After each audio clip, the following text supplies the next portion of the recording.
Muy buenas tardes, ¿cómo les va? Bienvenidos nuevamente a la segunda emisión de IGMAR, acá por el canal de YouTube de Compochoclos TV.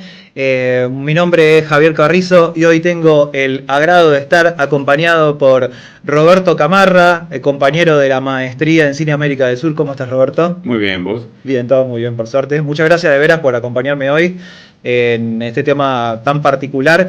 Estábamos escuchando recién la música de Nino Rota, de Amarcord. ¿Vos veías Función Privada? Sí, claro. ¿Y qué recordás de...? El whisky. El whisky. Todavía lo cruzo a uno de estos... Uno era Rómulo Berruti y el otro sí, no me acuerdo el nombre. Sí, Berruti y el que está todavía, que creo que tiene un programa en Radio de la Ciudad. Sí. Y lo veo a veces en privadas o... Va, en general se esconde por atrás y ve las películas completas. Sí. Ah, mira, creo que no he tenido la suerte de cruzármelo. Les comento que Roberto es docente de la Facultad de Educación, Comunicación y Ciencias Sociales de la Universidad de El Salvador, no sé si lo dije en el orden correcto, es integrante del colectivo 17 y también es locutor de un programa que se llama Radio Chorizo, que va por Radio Asamblea, que recién me estaba contando que por ahora en el verano no va, pero es todos los sábados a las 8 de la noche. Sí, el locutor no sería una especie de participante activo porque no pasamos avisos comerciales, aunque claro, si quieren sponsorizar algo estamos dispuestos. Claro, ¿Y vuelve en marzo Radio Chorizo? Estamos regresando, sí. Bien, perfecto, para que lo tengan en cuenta. Lucía Luna. Ya estaremos linkeando como para que lo puedan seguir a Roberto también. También somos compañeros de la maestría en Cine América del Sur de la Universidad Nacional de las Artes, dirigida por Nicolás Prividera, y bueno, ahí la vamos llevando. En el día de hoy elegimos como temática explayarnos acerca de descolonizar la mirada y la identidad nacional en el cine argentino. Ustedes se podrán preguntar a qué nos referimos con descolonizar la mirada, ¿no? Y la intención, o por lo menos mi intención, es que para indagar en la identidad nacional, me interesa hacer un análisis de las circunstancias históricas que promueven un determinado imaginario colectivo en la sociedad argentina, ¿no? Remontándonos obviamente a mediados del siglo XIX o un poquito antes,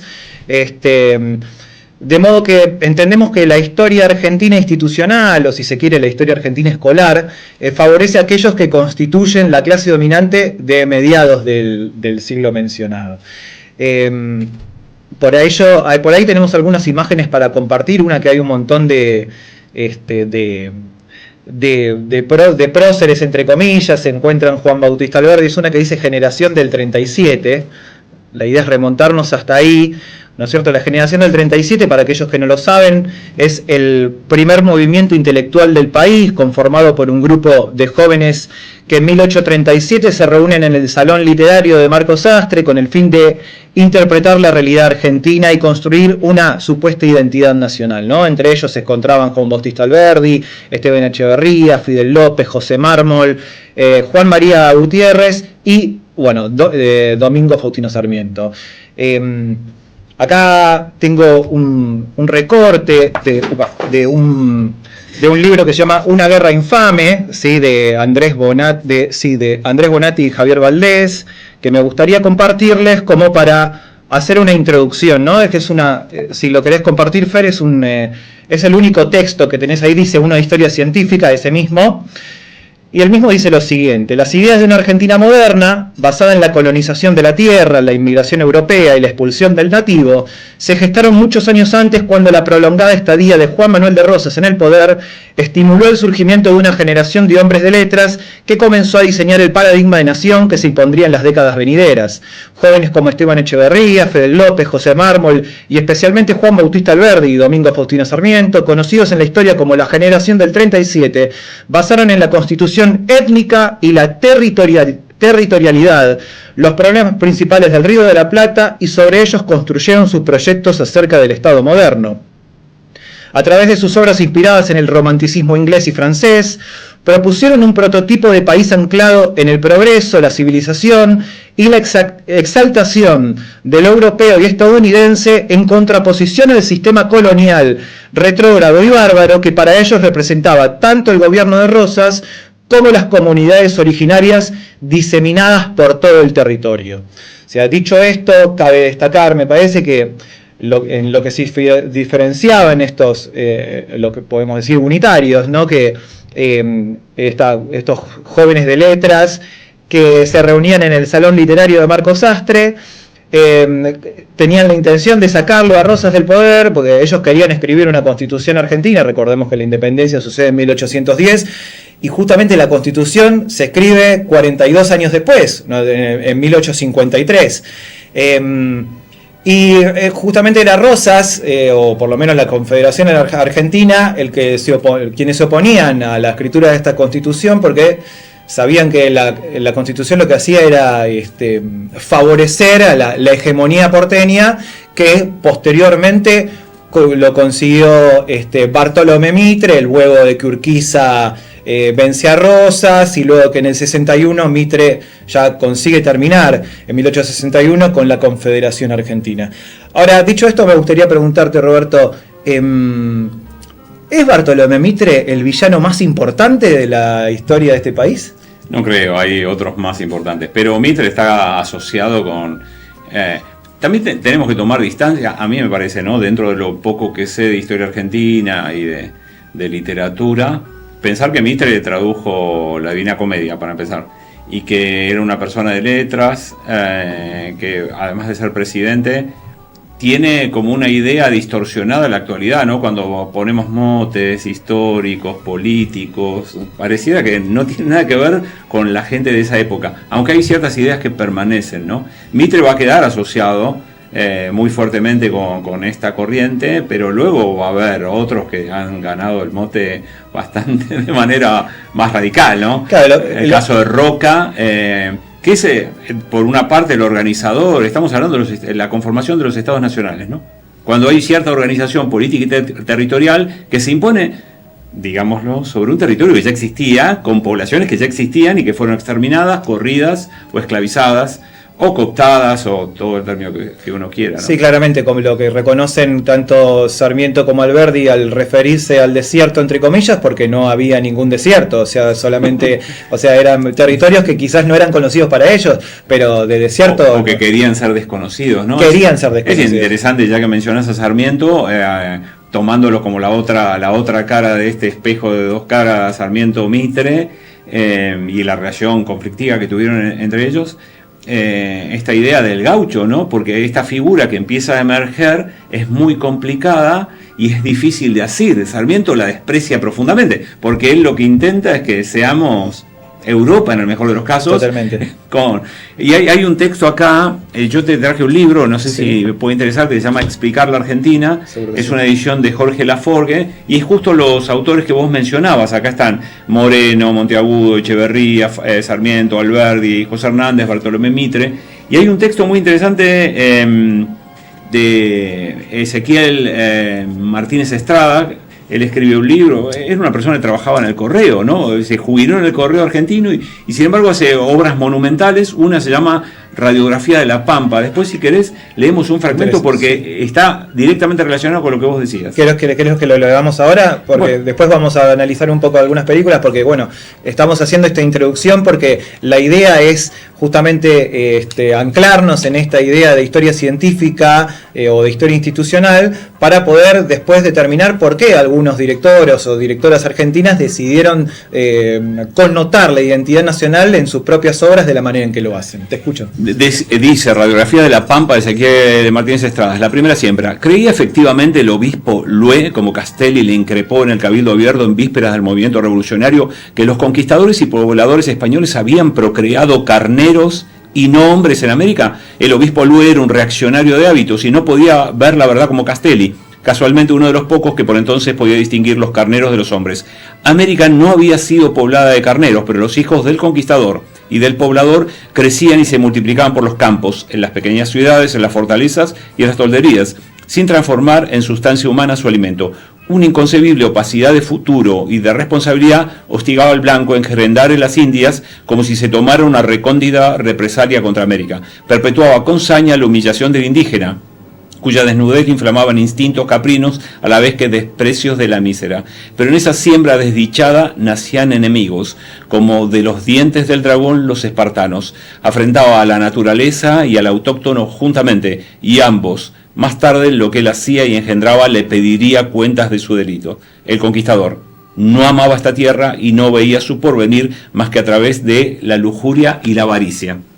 Es el término de Martínez Estrada y pone en foco el conflicto, ¿no? Totalmente.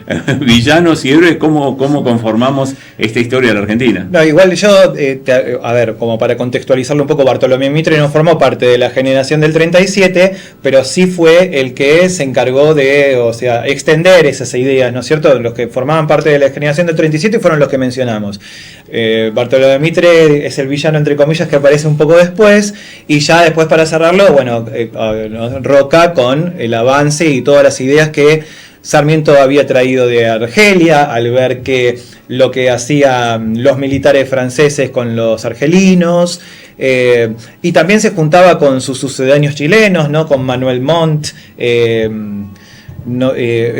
Lastarria, ¿no es cierto?, para tener una idea de cómo avanzar a esto que justamente tanto él como Alberdi denominaban desierto. Pero me interesa citar a Matthew Carouge, que es un importante historiador norteamericano sobre el peronismo, que escribe este libro que se llama Cultura de Clase, Radio y Cine en la creación de una Argentina dividida. Y en este libro tiene una frase que lo tenemos por ahí, Fer, sobre que hay una cara con los ojos tapados. Matthew Carouge dice ese mismo, ¿no? Según Matthew Carouge, entonces, a diferencia de otros países, la cultura de masas no contribuyó a forjar mitos de unificación nacional, entre comillas, sino que generó imágenes polarizantes de fuerte contenido clasista. Me gustaría preguntarte, Roberto, ¿por qué crees que la cultura de masas lo que hizo fue justamente generar imágenes de fuerte contenido clasista, como dice Carouge aquí? Bueno, habría que estudiar en profundidad Carouge y a qué tipo de película se refiere. Pero si estamos hablando de cine argentino, sí, ¿verdad? Tendríamos que entender que el cine argentino se hace bajo la matriz de Hollywood.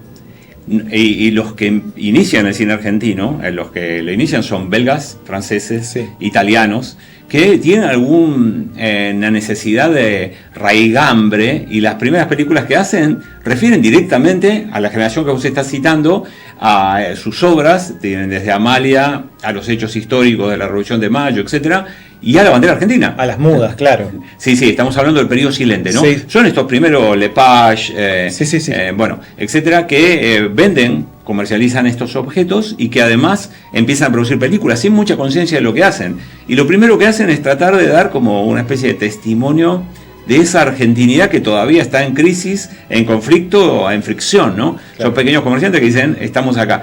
Tal vez esa es la primera parte. La segunda empieza a haber una especie de sentimiento nacional. Son películas que remiten al territorio gauchesco, pero siempre es una visión del conflicto y de alguna manera alejada, ¿no? Sí. Y después van a copiarse de ciertos modelos norteamericanos. Siempre en esta idea de, a mí me parece, habría que reformular un poco lo de Carouge, se plantea el conflicto entre las clases, pero siempre son productos populares que tienen que ser vistos en cine, por lo cual sí, este conflicto está organizado de alguna manera, sí, a la forma de un western, Pampa Bárbara, la Guerra Gaucha, Prisioneros de la Tierra, Las Aguas Bajan Turbias, con ciertos contenidos efectivamente políticos, en los cuales los textos despegan ese material, para no decir que eso sucede en la Argentina en ese momento, sino que pertenece a otro territorio, a otro país que alguna vez existió. De todas maneras, esto es más fehaciente, me parece, en varios años después, ¿no? O sea, a partir, a ver, vos estás hablando del periodo silente. Si nosotros decimos que existen 3 periodos de la historia del cine nacional, supongamos desde el año 33, que con la llegada del cine sonoro, con Tango de Luis José Meogliabart, y poquito tiempo después, en el mismo año, Los Tres Berretines. Si consideramos esta época como como dice Manetti, de conformación o del periodo clásico, la edad de oro del cine argentino, yo considero que hay como esto explota, ¿no es cierto?, con la intención de hablar sobre, o sea, hacer hincapié sobre la identidad nacional, pero a partir de la decadencia de la burguesía, que esto se da recién a mediados del siglo XX, con cineastas como Leopoldo Torre Nilsson, ¿no? Donde a partir de ahí sí podemos hablar de un cine moderno, porque llegan formas al cine que no se aplicaban, digamos, en la época de los estudios, salvo en algún caso particular del periodo clásico, como acabas de mencionar, en 1939 con Prisioneros de la Tierra de Mario Soffici, y posteriormente en 1942 con Lucas de Mare, ¿no es cierto?, cuando estaba del otro lado, cuando todavía no, después de la Revolución Libertadora, se dedicó a hacer cine antiperonista, como Detrás del Silencio, o películas como Detrás de un largo muro. Y ya en 1939 ya hay como un acercamiento, ¿no?, a esta idea de denunciar por parte de Soffici en Prisioneros de la Tierra al capataz de estos empleados de los yerbatales, ¿no es cierto?, de Misiones, por el cual que hostiga a Ángel Magaña en ese personaje tan particular, siempre con un tono todavía así muy parecido al cine clásico, muy cercano al melodrama. Y La Guerra Gaucha también plantea algo particular, ¿no? También justamente el mismo actor, Ángel Magaña, que se enamora de él. Ángel Magaña forma parte de las tropas de los realistas, los que justamente iban a pelear contra Güemes, pero él se enamora justamente de una criolla, digamos, ¿no? Entonces también, si bien es como un desafío primerizo del cine argentino por hablar de identidad nacional, también se incluye el melodrama, siempre respetando estos cánones o paradigmas del cine clásico, que sí van a tener una ruptura mayor a partir del 55, del 53, con Días de Odio de Torre Nilsson, o bueno, como hablábamos recién, Graciela, o toda su filmografía en particular. Vos me habías hablado fuera del aire en otro momento, como con la intención de crear un puente entre películas como La Guerra Gaucha de Lucas de Mare y Sama de Lucrecia Martel. ¿En qué se basaba esa relación que podés establecer? Empecemos a estirar un poco, pero yo lo que decía, volviendo un poco a esa conformación de qué es lo que dicen las películas en relación con la historia argentina, cómo le significan, ¿no? Pensemos solamente algunos elementos. Yo digo porque el texto como de Caruch es como complejo, y por lo menos para mí, para abordarlo. Pero pensaba en Los Tres Berretines, que de alguna manera representa a estos inmigrantes, a estos comerciantes que intentan imponerse y no entienden no solo el gusto distanciado de la juventud, sino algo que no tiene que ver con el deber, con el trabajo, etcétera. Eso Los Tres Berretines. Y La Guerra Gaucha también habla de este sentimiento de pertenencia. La figura de Magaña es alguien que es de otro lado, pero que de repente reconoce un territorio en el cual él solo lo pisaba como extrañado, y de ahí empieza a apropiarse. Y este cariño que aparece acá, Torre Nilsson lo va a derrumbar, porque va a mostrar las fisuras, no de estas personas que se encariñan con este territorio, sino con las que viven de él. Estas clases acomodadas que tienen las paredes llenas de humedad, que empiezan a resquebrajarse, él se mete por esas grietas y muestra el crimen, la violación, lo oculto, lo escondido, lo siniestro. Hay algo de esta relación con estas mitologizaciones que son muy dificultosas, porque acá estamos trabajando en estas oposiciones, ¿no? Por lo menos en estas tres líneas que vos marcabas. Volviendo al tema de la Guerra Gaucha, hablamos de este territorio, son varios territorios en uno, ¿no? Sí. ¿Qué territorio es el que existe? ¿El territorio de los pueblos originarios? ¿El territorio de los criollos puestos por el virreinato? ¿El territorio de los que están forzando este nuevo espacio que se va a crear y que no saben muy bien cuál es la zona fronteriza? Y Sama es un territorio en el cual llegan, digamos, la obra de Martel, basada en la novela de Di Benedetto, llegan a un lugar estos burócratas que no tienen cariño sobre este lugar en el cual se constituyen. No son los Lepage, no son los Valle, no son el personaje de Magaña. Es gente que llega ahí para tener un cargo, para ascender socialmente y para regresar. Lo que quieren es regresar. Este es el otro punto que aparece con la inmigración. Va a aparecer de una manera melancólica y triste en el tango. Siempre se está volviendo un lugar. Volver, que nunca Hasta los europeos querían volver. Vuelven, pero también es el regreso, va a aparecer en el cine argentino una corriente, hacia la Europa que se dejó. Y acá hay dos líneas, los que se apropian y quieren al territorio, los que viven de él, pero hay una tercera línea que son los que simplemente son, como decía Martínez Estrada, los conquistadores que llegan a depredar. Hay algo de cierta, me parece que en los tiempos políticos actuales también, ¿no? Cierta distancia y cierto desprecio. Son como bienes de consumo. No hay una apropiación si solo lo vemos como una moneda de cambio, ¿no? Bueno, esto aparece en Sama. Eso te iba a preguntar. Este personaje, el personaje del actor mexicano, es un tipo que está ahí perdido y que no le importa nada. Sí, lo único que quiere es un ascenso que nunca recibe, nunca recibirá. Acá marca Di Benedetto y marca Martel la tragedia argentina. Estás atrapado en un territorio que no te pertenece y al cual no querés. Hay una escena formidable en Sama que termina con una pelea con el personaje de Minujín, donde hay una serie de habitantes de ahí, de alguna hacienda, que llegan y se quejan, porque los indios se les escapan. Dicen, necesitamos indios que se queden. Se escapan de su propio territorio, porque ese territorio ya no les pertenece, y vuelven al lugar que no ha sido conquistado. Y ellos que dicen, ¿por qué?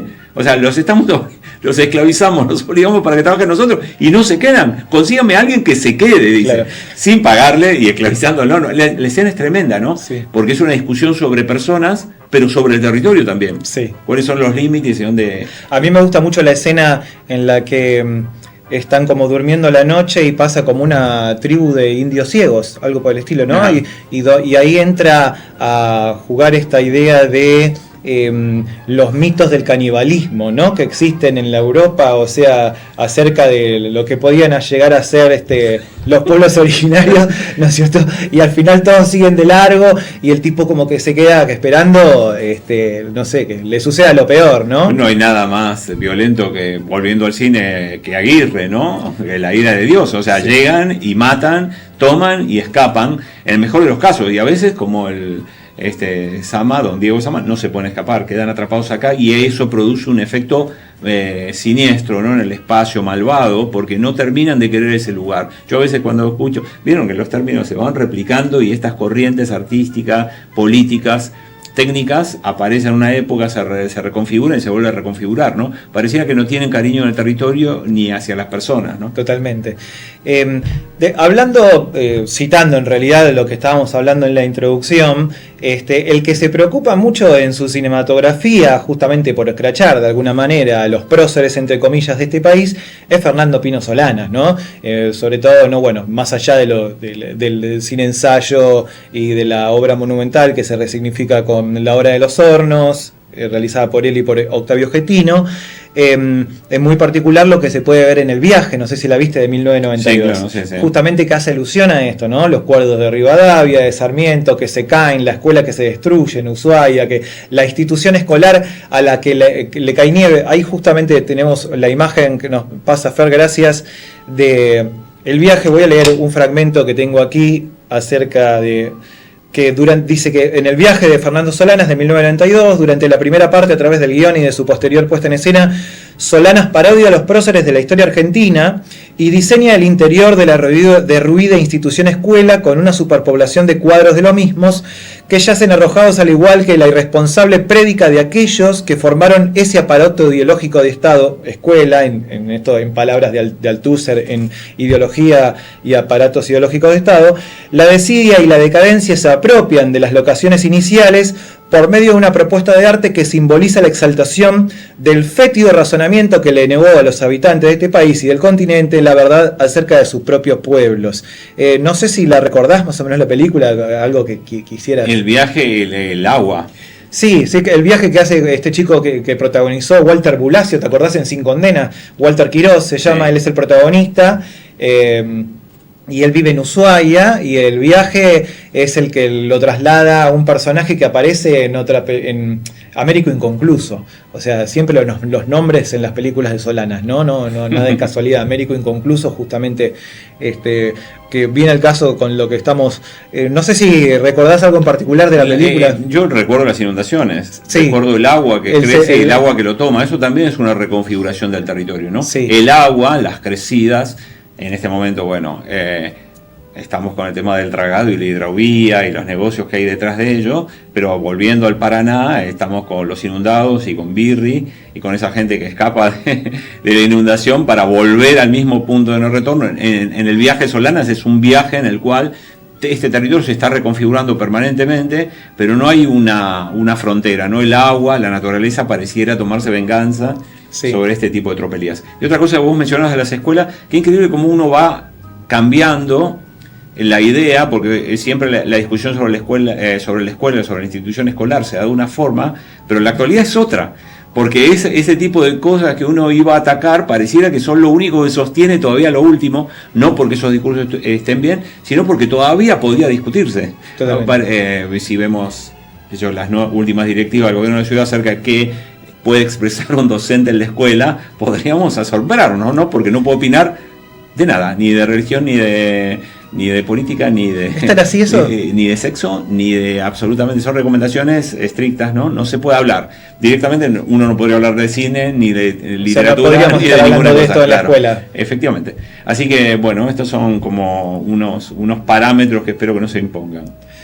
Mira vos, bueno, igual dimos un salto muy grande, ¿no es cierto? Porque pasamos a hablar de la guerra gaucha a el viaje, que ya sería, si es del 75 en adelante, más o menos, ya formaría parte de una historia de cine argentina dentro del posmodernismo, digamos, ¿no?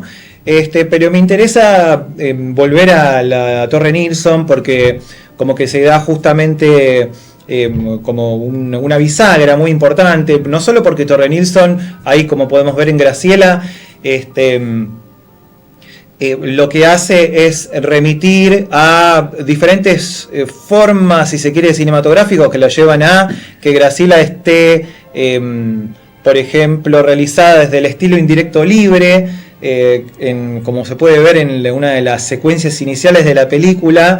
Es una cámara que va recorriendo una casa a oscuras, primero y principal. La primera imagen con los títulos ya es una cámara inclinada que muestra una casa, edificio desde afuera, una gran casa como si fuera una mansión, desde afuera, a oscuras y con la cámara el plano inclinado, como que ya de por sí está hablando de que hay algo que está mal ahí, ¿no? Y luego, una vez comenzada la película, podemos ver que al revés de lo que sucede en probablemente una de las películas más famosas del periodo clásico, que esto es Los muchachos de antes no usaban gomina, de 1937, dirigida por Manuel Romero. La primera escena de Los muchachos de antes no usaban gomina es la familia entera sentada alrededor de la mesa, toda súper iluminada. Y en el Graciela de 1956 de Leopoldo Torre Nilsson, con la Revolución Libertadora en la espalda, una vez que vemos la primera imagen que vemos dentro de la casa, es la casa toda oscuras y la mesa familiar completamente vacía y a oscuras, ¿no? Y se van escuchando como unos gritos de fondo. La cámara transcurre por la casa como en un traveling mientras se siguen escuchando esos gritos con mayor intensidad. Y de repente, algo que no esperamos. El perro pasa es un perro que... omití decir que uno cree, el espectador cree que la cámara son los ojos del perro, pero de repente lo que pasa es el perro caminando delante de la cámara. O sea que ahí vemos que como por primera vez es el autor el que está dentro de su propia obra. O sea, la cámara no eran los ojos del perro, no era el perro que iba caminando por la casa, sino que era el autor que estaba dentro de la propia película. Eso es, por un lado, el estilo indirecto libre, como expliqué, y por otro lado la casa trampa, eso que encierra a los personajes, o por lo menos como sucede, a diferencia del happy ending del cine clásico, como vos decías, en estricta referencia al cine hollywoodense y la época clásica o de oro del cine argentino, con el cine moderno va a pasar todo lo contrario. Más que hablar de un happy ending, acá estamos hablando de que personajes que están atrapados por su propio destino. O sea que hay como siempre un fin trágico les espera. Y bueno, más o menos es lo que sucede con el personaje del autor Murúa, que es el tío de Graciela. Todo esto, Graciela es una chica que está protagonizada por Elsa Daniel. Es una chica que viene del campo y viene a la ciudad de Buenos Aires a vivir para estudiar filosofía y letras. y bueno, se va a vivir a la casa de su familia con sus 3 tíos, 2 tías y un tío, la mujer de uno de los tíos, y la abuela. La abuela, que es el personaje mayor, que es el que parece que estar siempre, es el que, como el personaje que parece ser más consciente dentro de toda esa decadencia. Uno de los tíos es Lautaro Murúa, que es un tipo súper depresivo, que es un gran músico, pero que está completamente en decadencia. Por otro lado, su hermano también vende supuestamente es un artista plástico, pero no le vende una pintura a nadie, y su mujer dice que le va a vender las pinturas por la noche, cuando en realidad lo que está queriendo contarnos Torre Nilsson es que se va a prostituir. Y la abuela, que parece, como les decía, el personaje más consciente dentro de todo ello, es la que le dice a Graciela: la casa se ha puesto triste y fea como nosotros, y así de hecho se llama el capítulo escrito por Mariano Reutenburg en Conformación, Crisis y Renovación del Cine Argentino y Latinoamericano, compilado por Ricardo Manetti y Lucía Rodríguez Riva. ¿No es cierto? Y obviamente que la casa se ha puesto triste y fea como nosotros no solo hace alusión a esa decadencia de la burguesía, sino también que viene acompañado por los tiempos que se viven en ese momento en la Argentina, justamente por lo que mencioné de la revolución libertadora hacia mis espaldas. Para el que no lo sabe, es el momento que, bueno, caen las bombas en Plaza de Mayo, ¿no es cierto? No sé, vos sé que no viste esta película en particular, pero ¿cómo ves estas maneras, estas formas en las que incursiona Torre Nilsson para querer encarar la identidad nacional de esta forma? Son casas llenas de secretos, ¿no? En general, sí. Las obras de Torre Nilsson. Sí. La terraza también es de Torre Nilsson, ¿no? ¿Verdad? Bien. Gente ahí podemos coincidir porque hay... O atrincherada cuando hay como una especie de respuesta. Pero la Casa del Ángel, además de la música de paz, ¿no? Que es esa música que te pone en alerta, como que te distancia, te produce algún tipo de escozor. Esa oscuridad trabajada en digamos, en los blancos y negros. Hay algo dentro de esas casas, los cuales ha sucedido una tragedia. Digamos que el cine moderno, yo diría, si la Casa del Ángel inaugura el cine moderno, porque no había Graciela, ¿no? Que es anterior. Sí, pero sí. Si la Casa del Ángel inaugura el cine moderno argentino comienza con una violación. Y lo mismo ocurre con Echeverría. La literatura argentina, El Matadero, comienza con una violación, que es la de este unitario a manos de los federales. Parece que esa violencia, puesta en el centro de la historia argentina, no va a ser posible que nos despeguemos de ella, ¿no? Pensaba en la Casa del Ángel y estas tramas políticas que se hacen detrás, donde todos estos personajes están transando en el Congreso, negociados, discursos morales, y no termina uno de ubicarse bien acerca de quiénes son los villanos. De nuevo acá aparece, son los grandes villanos, los Mitre, los Roca. ¿Dónde están los villanos? ¿Cómo podríamos categorizarlos, no? Porque a veces hay figuras que aparecen como con un discurso mucho más reivindicativo, como el personaje de Murúa en la Casa del Ángel, que son finalmente los que producen un crimen más horrendo. Y el personaje Bataglia en la Casa del Ángel es absolutamente oscuro y trae, bueno, una época en que todavía existía arreglarlo a los tiros, ¿no? Porque el duelo todavía estaba validado. Sí. Bueno, justo mencionaste La Terraza. La Terraza ya es una película de 1962, protagonizada entre otros por por Leonardo Fabio y sobre todo Graciela Borges. Ahí tenemos algunas imágenes, Fer, de La Terraza para compartir. Ahí te digo enseguida esa, ¿no? Acá nos quedamos. Una vez alguien me dijo que esta película fue filmada en una terraza de Libertador y Salguero, y yo siempre que paso por Libertador y Salguero miro para arriba, me fijo, ¿será en este edificio? ¿Será en este? ¿Será en el otro? Bueno, en fin, a lo que voy con esto, bueno, en esta película son unos jóvenes que justamente forman parte de la burguesía argentina, de una clase social alta, y están completamente aburridos, ¿no es cierto?, a principios de los años 60, y no tienen otra cosa que hacer que encerrarse en una terraza junto a una piscina y bueno, molestarle la paciencia a los vecinos como buenos niños ricos, ¿no? De todas maneras hay hay una niña, que es la que, Belita, que es la que se puede apreciar desde el principio de la película. Ella va repartiendo diarios, ¿no es cierto? Y ahí ya va la bajada de línea desde el principio de la película. En las primeras líneas podemos ver, mientras Belita reparte los diarios, como que va haciendo como valorizaciones de los vecinos. Vos que te la robaste toda, tipo, ¿no es cierto? O algo por el estilo. No sé si recordás algo de La terraza en particular, o por lo menos alguna de estas escenas entre los personajes que se da sobre esta despreocupación que ya empieza a mostrarse desde el principio de los años 60 en La terraza, como, no sé si querés hacer algún comentario. Lo que pasa es que aquí aparece, bueno, también está en La guerra del cerdo, ¿no? De Bioy, esta idea, que necesita cobrar venganza de algo que no sabe muy bien qué es lo que ha sucedido y no sabe cómo ha llegado ahí. Los jóvenes viejos de Kuhn, hay algo que se repite, Breve cielo, de Cohn, esta idea de estas figuras que están en vidas que no les pertenecen, en territorios que no son del todo suyos, aunque los hayan heredado o aunque recorran sus calles, ¿no? Y entonces una de las salidas es la violencia.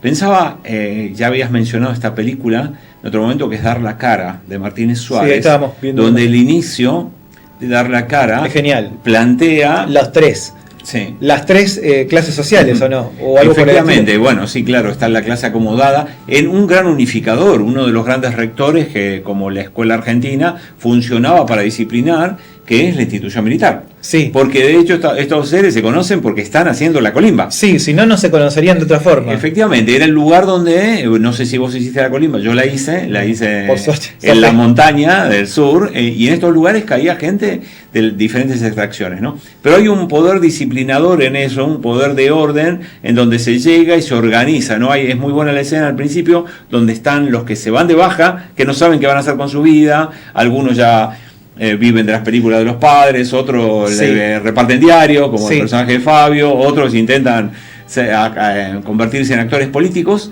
y están los otros que están desorganizados, que no saben ni formarse. Viene la institución, viene el Estado y los pone en fila, ¿no? Claro, bueno, estamos hablando también de una película de los años 60, dirigida por Daniel Tiner, Dar la cara, probablemente uno de los hitos. Y Martínez Suárez.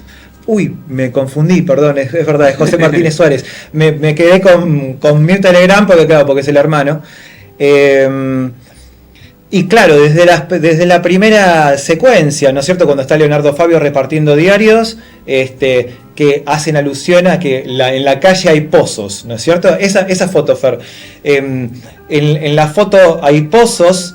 Y dicen, ¿ya lo van a arreglar? Ya lo van a arreglar cuando vengan las elecciones, algo por el estilo. Bueno, vos justo mencionaste Tiner y me vino la imagen en una escena de La Patota, y esos jóvenes, de nuevo, están regidos en la institución escolar, pero ya están caídos del marco porque van a la noche, y que llegan al nivel del crimen, ¿no? Ya son como un estado superior de la terraza, porque ellos no están arriba, ellos están abajo y están en el borde, están los sandurriales, y son los que violan a la maestra. Es una escena fuertísima para el cine argentino. De nuevo aparece esta juventud conformada, ¿no? Una juventud que parece destinada al sacrificio, desde Echeverría, ¿no? Si no es violada o lacerada, en Echeverría o en el personaje de Daniel en La casa del ángel, está puesta a resistir o a matar en La Patota, en La terraza, o en La guerra del cerdo. Volviendo al tema de Torre Nilsson, porque me interesa mucho y me quisiera retomarlo de Dar la cara también, y ya nos queda muy poquito tiempo. ¿Vos crees que Torre Nilsson se preocupa tanto por encarar a la identidad nacional desde la decadencia de la burguesía porque él formaba parte de esa clase social? No lo sé, tendría que estudiarlo un poco más. Lo que sí sé es que Beatriz Guido era una escritora extraordinaria, y nadie puede hacer obras de esas características si no está confrontando estas ideas, ¿no? Y él no solo toma la burguesía, también está tomando lo que es la conformación de la política. ¿Qué tipo de fuerzas mueven esta política? Sabemos que los sectores acomodados son los que la mueven, pero después empiezan a aparecer otras figuras muy interesantes, ¿no? Que son las de los caudillos y son las de los guardaespaldas. Son estas figuras que vienen a cubrir a aquellos que son los que cometen los crímenes y que a veces se pasan de rosca, como Guapo de 900, claro. En donde superan lo que les pedían, se convierten en un perro que va a morder la mano al amo, ¿no? Totalmente. Igual me parece realmente muy inteligente lo de José Martínez Suárez, ¿no es cierto? No sé si recordás la escena de Dar la Cara, en la que, o sea, estamos hablando, el chico rico, digamos, de estos tres que salen de la colimba, es el padre, es productor de películas de cine, y él, sin saber nada al respecto, se va a poner a escribir, dirigir y escribir una película. Y hay una escena en la cual están en la presentación de una de las películas del padre, y la prensa lo está interrogando a él porque va a hacer una película, y les preguntan por el guión, y no hay ningún guión, el tipo no sabe ni sobre lo que va a contar. O sea, él sabe que está atrás del proyecto de una película, ¿no es cierto? ¿No es muy prematuro en esta especie de denuncia de Martínez Suárez? Porque, a ver, Martínez Suárez, estamos hablando de que es el hermano de Mirta Legrand, o que fue el hermano de Mirta Legrand, ya sabemos de dónde proviene, pero como muy consciente, digamos, ¿no es cierto?, como para hacer una película con una bajada de línea como tal. Y ya en esa época el cine argentino clásico, los estudios han fallecido, ¿no? Pero Martínez Suárez se formó en el cine clásico. Sí. Él, o sea, trabajaba en ellos, todo su aprendizaje viene de, como Tornelson, como decían ellos, de tomar la sopa. Esto lo aprendieron tomando la sopa, quiere decir que lo aprendieron desde chiquitos. Y en ese momento el cine argentino ya no existe más, no existe esa idea del estudio. Así que están haciendo cine como una hazaña heroica, ¿no? Son aventureros que salen a tratar de resolver, ya han dejado atrás los tipos que ya no pueden o no quieren filmar más, o que filman con muchas dificultades, como De Mare, como estos grandes nombres del cine anterior, y salen y tienen que ver este marco de competencia, y tienen que ver que aparecen estas arbitrariedades, ya aparece la gente que pone dinero. Sí, pero está como muy tomado también de la Nouvelle Vague francesa esto, ¿no? Esta idea de... Porque Dar la Cara es una película que tiene una infinidad de escenas en exteriores. O sea, claro, tiene muchos interiores, pero... Pues ya no hay estudios. Claro, muchísimo exterior, y no hay ninguna preocupación de que la apuesta de arte o de escena sea más que la de la misma realidad. O sea, bueno, no... Breve Cielo también, Los Jóvenes Viejos también, o sea, todo este tipo de cine empieza a darse en locaciones reales, ¿no? Sí. Y también ahí aparecen este tipo de figuras nuevas que se van a acercar, algunos de comerciales, otros hijos de papá rico que tratan de hacer sus películas, y en el medio hay artistas que están tratando de sostener o dejar algún tipo de obra o decir lo que les pasa, ¿no? Sí. Antes de terminar, quisiera hacer alusión a La Ciénaga de Lucrecia Martel, película del año 2001, de que justamente la semana pasada también la citamos aquí, pero más que nada por hablar, dando unos ejemplos acerca de sonido. Ahí tenemos esa imagen para compartir, y yo voy a leer aquí un fragmento en el que dice que sobre La Ciénaga de Lucrecia Martel es un relato fantasmal en la que, de acuerdo a esos espacios privados que representan esas habitaciones descuidadas, como dice Joana Page, una autora en su obra en 2007, construye un concepto de alegorías entre el espacio privado y la significación política. Es una técnica que une dos órdenes, uno que se muestra y el otro que se mantiene fuera de la vista. La finalidad de la alegoría es establecer relaciones de similitud entre estos dos órdenes que guían al lector o al espectador a que busque una interpretación más allá de lo literal, más allá de lo dicho, que me parece muy interesante. Recuerdo una escena puntual, ¿no?, que me lleva a esta temática del día de la fecha. Es que Graciela Borges está tomando vino en la cama, los chicos siempre también, al igual que en la terraza de Torre Nilsson, los chicos son los que auspician de adultos, que son los conscientes, los que en la primera escena la salvan del piso cuando están todos los vidrios rotos, el marido ni se inmuta, y que al hablar por teléfono con el personaje de Mercedes Morán, ella hace referencia a la servidumbre, digamos, y dice, esta india de mierda, dice despectivamente, ¿no?, con esta denominación racista traída quizás de esta herencia sarmientina, como veníamos hablando de todo esto, ¿Cómo ves esa inclinación de Lucrecia Martel o esa manera de llevar a cabo, de connotar eso que también conforma la identidad nacional? Porque hace un tiempo, te digo esto porque hasta hace poco tiempo atrás, no sé si viste que se hizo público esto de que el jugador de la selección argentina, Enzo Fernández, fue puesto en vista de todo el mundo por unos supuestos cantos racistas. La Argentina es racista desde su concepción, ¿no es cierto? Nosotros creo que en ese sentido no pueden engañarnos. Y el cine, el cine se, claramente como lo hace Martel, se dedicó siempre, o por lo menos de mediados de los años 50, a cerciorarlo. ¿Vos cómo lo ves esto? Somos racistas de nosotros mismos. Sí. Somos racistas contra nosotros mismos, porque no podemos reconocer nuestra propia crisis, nuestra propia fisura, nuestra propia tragedia. Martel tiene un ojo increíble como para hallar esto, haciendo una línea con la violencia que mencionamos al principio, de Echeverría, una violencia política, con la violencia que aparece en estas películas para marcar el territorio como La Guerra Gaucha, como esta violencia que aparece como grado de rebelión inútil en La Patota, o en La Terraza, o en La Guerra del Cerdo. Martel toma la tragedia como un acto absolutamente banal, que ocurre a pesar de sus actores. Alguien atropella a algo en la ruta y no se sabe bien qué es y todos tratan de taparlo. Hay un arma que está cargada y eso va a terminar fatalmente. Hay un tipo